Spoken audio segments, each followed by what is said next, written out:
Hey ladies and gentlemen, welcome back to another HD broadcast, and today we are going to be looking at a Zerg versus Protoss here on Kulas Ravine, and the players are going to be MasterAsia playing as the red Zerg player down in the bottom right hand corner. And I don't think I've ever brought a broadcast of MasterAsia before, but I did do some digging and some research into this guy, and he is apparently one of the top 5 Zerg players here in North America, so definitely not a player to underestimate. One of the best to be top 5 and to be playing Zerg in such a large region really says quite a bit, and so I'm really excited to be seeing him play today. I've never seen him play ever before, so I'm hoping we're going to be in store for a pretty good game.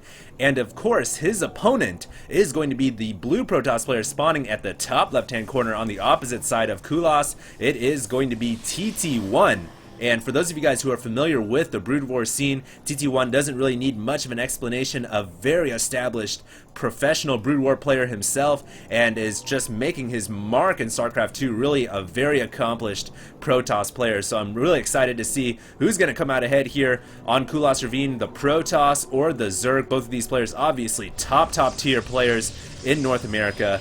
And so we'll see what happens, but I do want to say this map, Kulas Ravine, it offers a lot of unique advantages to each of the races.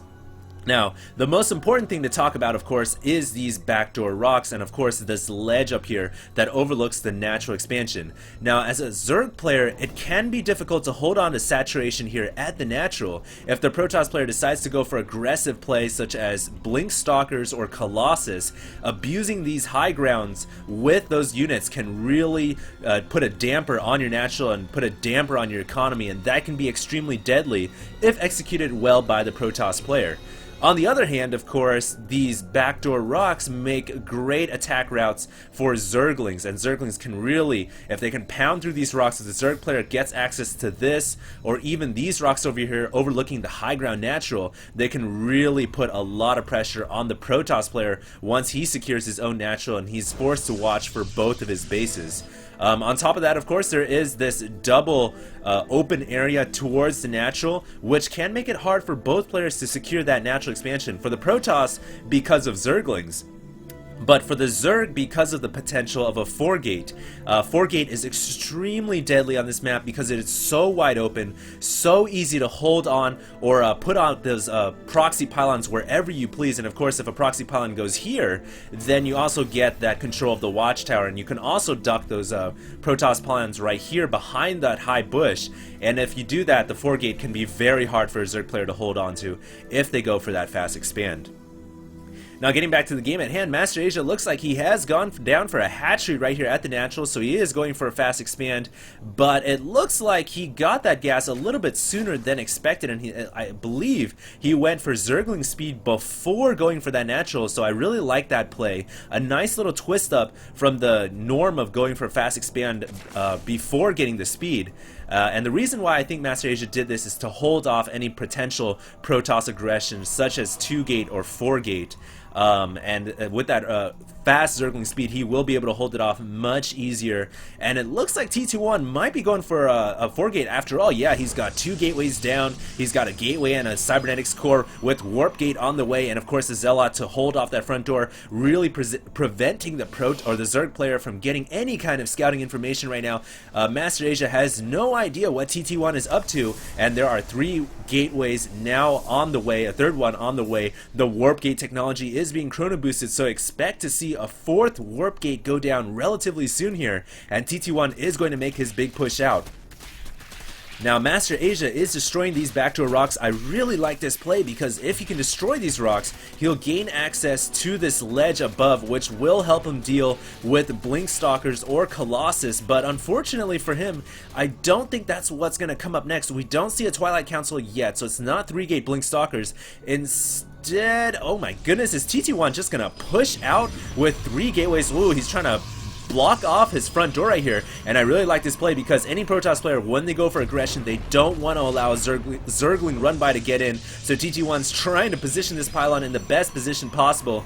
I'm not sure if Zerglings can still slip by through that, but TT1 knows best, so apparently, hopefully, he's got that completely walled off for the Protoss sake, and here we go. TT1 is going to start to push out, but he just doesn't have a 4th warp gate up, and he really has a lot of extra resources here. Could be a lot more sentries, could be more zealots or stalkers on the field, but here we go. Looks like TT1 is going to go for an early aggression here, gonna almost take out that queen. Queen's gonna run back, and the spine crawler gonna start to go down. Zerglings trying to flood in, and of course with that speed, MasterAsia is going to be able to get some Zerglings in, but the force field's blocking the majority of them off, and it looks like TT1 is going to do some crucial damage, killing off that spine crawler. More Zerglings running in, and this time TT1 is going to be able to hold off yet again. Wow, MasterAsia here needs some roaches so badly, even though he's got 14 more Zerglings, 8 more Zerglings on the way right now. I'm not sure if it's going to be enough, and that proxy pylon is starting to morph in, and you can bet your balls that the TT1 is going to morph in a ton of zealots to deal with all of these speedlings right now. 2 more spine crawlers going up, and it looks like MasterAsia might think about going for a flank counterattack. Oh, he's going to go straight for the sentries, and he's going to take out all the sentries. But, oh my goodness, he lost quite a few Zerglings right there to take out those sentries. Not sure if that was the best trade. A decent trade at the best scenario, but here we go. TT1 gonna snipe out this spine crawler. Oh my goodness, MasterAsia not able to cancel in time. More Zerglings coming in from the southern end, and MasterAsia here might just go for a counterattack, and this 3-gate build, not even a 4-gate build, is seemingly going to be able to crush the natural, simply because MasterAsia did not have any roaches. Speedlings in pure numbers are not enough to deal with zealots, and right here MasterAsia trying to get in through that door, but it looks like TT1 has it fully blocked off. Gonna warp in a zealot and a couple of stalkers just to make sure. And now the hatchery could very well go down. MasterAsia here in a lot of trouble, has 2 spine crawlers morphing up at the main, realizing that he's in a big crap-a-doo-doo right now, and it looks like he is going to come in with Zerglings from the south and the retreating Zerglings from the forward attack. He is going to surround all these units and possibly take them out. There are a lot of zealots, though. It's going to be close. The 2 zealots morphing in there, getting taken out by the Zerglings, and it looks like the speedlings with that creep bonus are going to be able to surround and swarm the Protoss army right there and take out all of the zealots. Nice play from MasterAsia, taking that down at the last second, and now transitioning to Aspire. But the real question is, has the damage been done? He lost his hatchery. That is such a huge hit to take down early on in the game for a Zerg player who's trying to play macro-wise, and I really think that was worth it for TT1 taking down that natural. He is in a firm position of control right now. His income, 36 harvesters, over 20.